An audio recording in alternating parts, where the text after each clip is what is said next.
Hi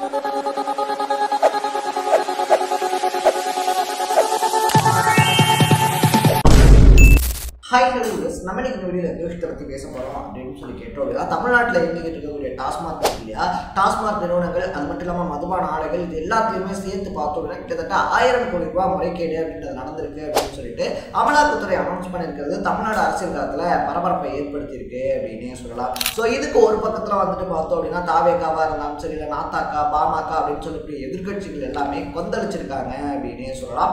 ஒருபடியா மேல போய் பார்த்தோம் அப்படின்னா தாவேகாவுடைய தலைவராக இருக்கக்கூடிய விஜய் இருக்கார் இல்லையா, இந்த விசாரணையை வந்துட்டு முழுசா விசாரிக்கணும். அப்படி விசாரிக்கிற பட்சத்துல தான் வந்துட்டு பார்த்தோம் அப்படின்னா சின்ன மீன்ல இருந்து பெரிய சுறாக்கள் வரைக்கும் இந்த விஷயத்துல ஈடுபட்டு இருக்கிறது கண்டுபிடிக்க முடியும். அது மட்டும் இல்லாம பார்த்தோம் அப்படின்னா திமுகவினுடைய ஊழல் இருக்கு இல்லையா, அதை வச்சு ஒரு காவியமே எழுதலாம். அந்த அளவுக்கு வந்துட்டு பார்த்தோம் அப்படின்னா துல்லியமான ஊழல் அப்படின்றத பண்றதுக்கு திமுக பெயர் போனது அப்படின்னே சொல்லியிருக்காரு. ஏன் இதை வந்து சொல்லியிருக்காங்க அப்படின்னு சொல்லி பார்த்தோம் அப்படின்னா அமலாக்கத்துறை சைடுல இருந்து வெளியிட்டு இருக்கக்கூடிய அறிக்கையில பார்த்தோம் அப்படின்னா இவ்வளவு துல்லியமா வந்துட்டு ஒரு முறைகேடு அப்படின்றத பண்ணியிருக்காங்க. ஊழல் இருக்கு இல்லையா, அதுல ரொம்ப கை தேர்ந்தவங்கனால மட்டும்தான் இந்த மாதிரியான முறைகேடுகள் அப்படின்றத பண்ண முடியும் அப்படின்னு சொல்லியிருக்காங்க. ஸோ டெல்லி இருக்கு இல்லையா, டெல்லியில வந்துட்டு பார்த்தோம் அப்படின்னா ராஜாதி ராஜனா இருந்த அரவிந்த் கெஜ்ரிவாலுடைய அரசாங்கம் அப்படின்றத கவுத்ததே இந்த மதுபான கொள்கை, மது சம்பந்தப்பட்ட ஒரு விஷயம் தான் அப்படின்னே சொல்லலாம். ஸோ இப்போ அதே மாதிரியான ஒரு இஷ்யூ அப்படின்றது தமிழ்நாட்டில் கை வைக்கப்பட்டிருக்கு. அந்த மாதிரியான ஒரு விஷயம் அப்படின்றத பாஜக கையில் கிடைச்சிருக்கிறது பார்த்தோம் அப்படின்னா டெல்லியில் எடுத்த மாதிரியே ஒரு ஆக்ஷன் அப்படின்றத எடுக்கிறதுக்கு அவங்க தயாராகிட்டு இருக்காங்க அப்படின்னு வந்துட்டு சொல்லப்படுது.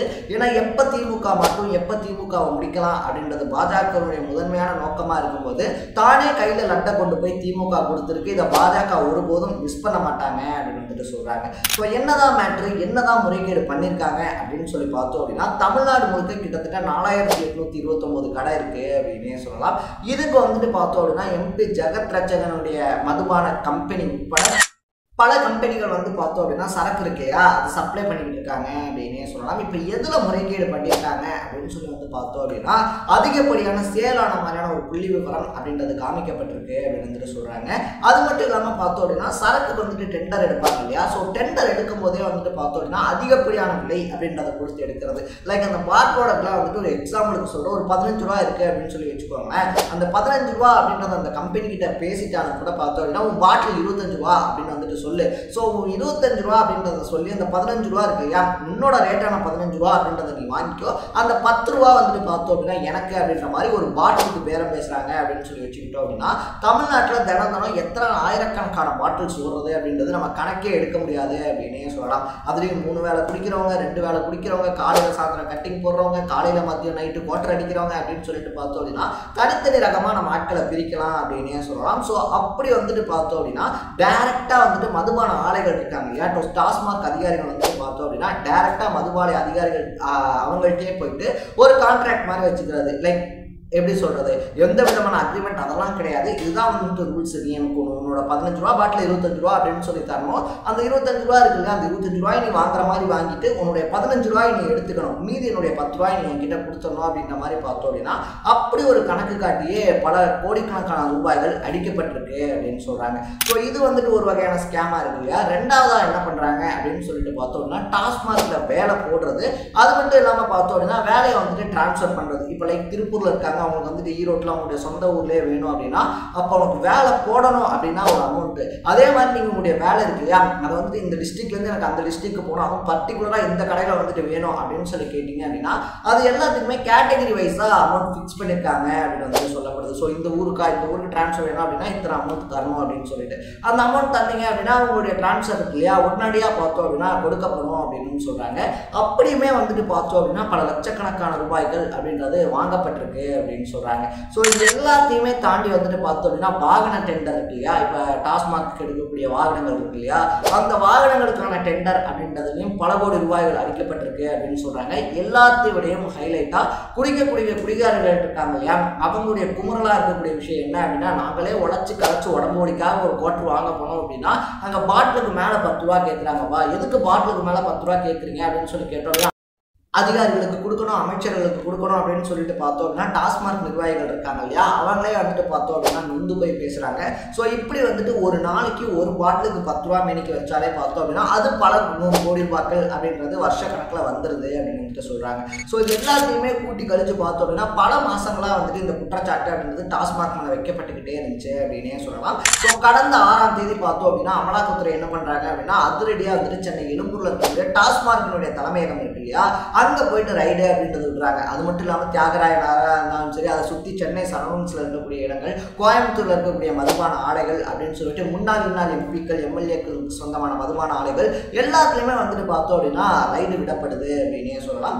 அப்படி ரைடு விடப்பட்ட இடத்துல பார்த்தோம் அப்படின்னா இந்த பாட்டிலுக்கு மேலே 10 ரூபா வாங்கின அந்த கம்ப்ளைண்ட் அப்படின்னு இருக்கு இல்லையா, அதுக்கான ஒரு சில ப்ரூஃப்ஸ் அப்படின்றது கிடைச்சிருக்கு அப்படின்னு வந்துட்டு சொல்லப்படுது அப்படின்னு சொல்கிறாங்க. ஸோ இந்த டாஸ்மாக் 4829 கடை இருக்குன்னா இந்த 4829 கடையிலேருந்து மாதம் ஒரு அமௌண்ட் அப்படின்றத அமைச்சருக்காக இருந்தாலும் சரி, இல்லைனா முக்கியமான புள்ளிகளுக்காக இருந்தாலும் சரி, அவங்களுக்கு வந்துடணும் அப்படின்றது பார்த்தோம் அப்படின்னா வாய்மொழி உத்தரவாக இருக்குது அப்படின்றதும் பல டாஸ்மாக் நிர்வாகிகளோட குமுறலாக இருந்துகிட்டு இருக்கு அப்படின்னே சொல்லலாம். ஸோ பொதுமக்கள் வந்துட்டு பார்த்தோம் அப்படின்னா எதுக்கு 10 ரூபா கேட்குறீங்க அப்படின்னு சொல்லி கேட்குறாங்க.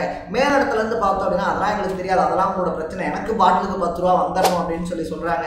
ரெண்டுத்துக்குமே நடுவில் வந்துட்டு பார்த்தோம் அப்படின்னா நாங்கள் தான் சிக்கிக்கிட்டு முடிக்க வேண்டியதாக இருக்குது. இவங்களும் நாங்கள் சொல்கிறத புரிஞ்சுக்க மாட்டாங்க, அவங்களும் நாங்கள் சொல்கிறத புரிஞ்சுக்க மாட்டாங்க அப்படின்னு சொல்லிட்டு பல பேர் வந்துட்டு பார்த்தோம் அப்படின்னா பொதுமக்கள் கேட்கும்போது ஓப்பனாகவே அது அமைச்சருக்கு போதுப்பா, அவருக்கு போதுப்பா, இவருக்கு போதுப்பா அப்படின்னு சொல்லக்கூடிய வீடியோஸும் தொடர்ந்து வந்துகிட்டு இருக்கு அப்படின்னே சொல்லலாம். ஸோ தமிழக அரசியல் களம் 2026க்காக நாளுக்கு நாள் தயாராகி சூடு பிடிச்சிட்டு இருக்கும்போது பார்த்தோம் அப்படின்னா ஒவ்வொரு விஷயமும் வெளியாகும் போது அரசியல் களத்தில் ரொம்ப பெரிய பரபரப்பு அப்படின்றத தொடர்ந்து ஏற்படுத்திக்கிட்டு இருக்கு அப்படின்னே சொல்லலாம். ஸோ இப்போ லட்டு மாதிரி கிடைச்சிருக்கக்கூடிய இந்த விஷயத்த அவ்வளோ சீக்கிரமாக எதிர்கட்சிகளும் பாஜகவும் விட்டுறாது அப்படின்னு வந்துட்டு சொல்லப்படுது. ஏன்னா நம்ம முன்னாடியே சொன்ன மாதிரி இதே மாதிரியான ஒரு பிரச்சனைகளை தான் வந்துட்டு பார்த்தோம் அப்படின்னா ஆட்சி கிட்டத்தட்ட 27-28 வருஷங்களா வந்துட்டு தொட்டு கூட பார்க்க முடியாம இந்த டெல்லியில பார்த்தோம் அப்படின்னா பாஜக இன்னைக்கு ஆட்சி அமைச்சிருக்காங்க அப்படின்னே சொல்லலாம்.